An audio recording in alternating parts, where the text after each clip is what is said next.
शहर से दूर राजस्थान के रेगिस्तान के किनारे एक पुराना गांव था, तिलसर। वहां के लोग रात को जल्दी सो जाते थे और कुछ इलाकों की तरफ जाने से डरते थे। कहते थे वहां परछाइयां रहती हैं। यही गांव था 22 साल की जारा का, जो एक सीधी सादी लड़की थी, लेकिन उसमें कुछ खास था। वो अकेले वीरानों में जाने से नहीं डरती थी। एक शाम जब गांव में तेज आंधी आई, जारा अपनी मां की दवाई लेने अकेली बस्ती के बाहर चली गई।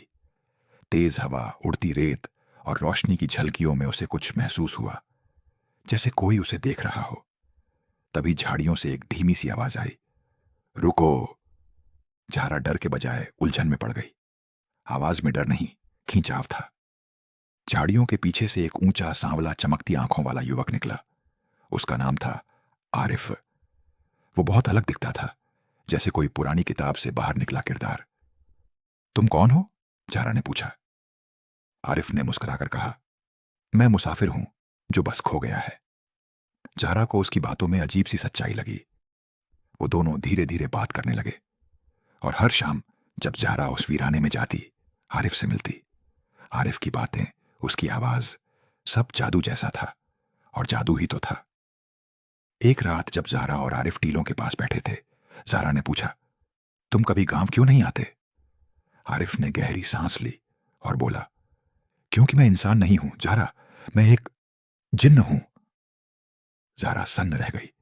वो उठ खड़ी हुई, लेकिन डर के मारे नहीं, दिल के टकराव से। पर तुम जैसे हो, मुझे फर्क नहीं पड़ता। आरिफ की आंखें नम हो गईं। तुमने पहली बार मुझसे डरकर भागने की कोशिश नहीं की। कई सदियों से मैंने ऐसा नहीं देखा। हफ्ते बीतते गए। जारा और आरिफ की मोहब्बत गहराने लगी। वो साथ टीलों पर बैठते, तारों को गिनते, कहानियां सुनते।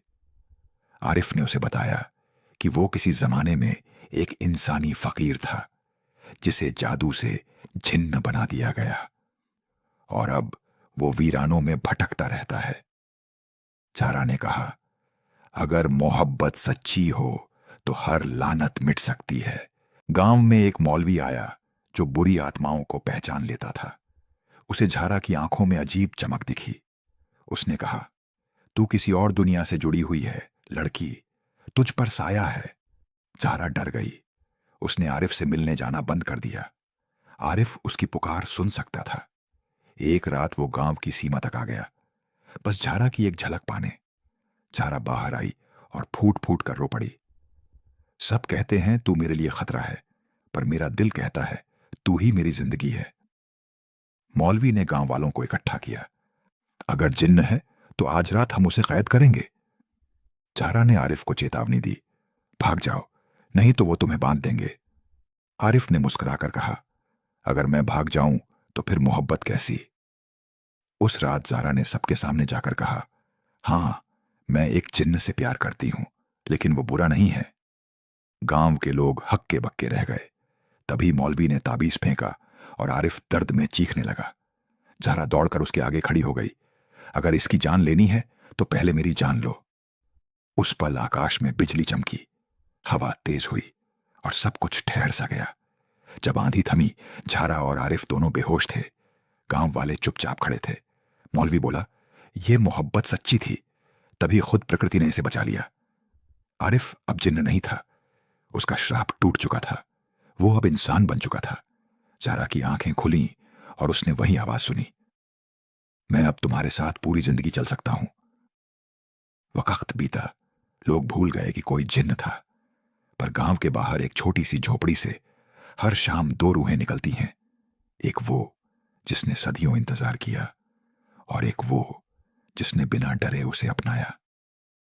उनकी मोहब्बत हवा में तैरती है, धुंध के उस पार, जहां न मजहब है न डर, बस मोहब्बत।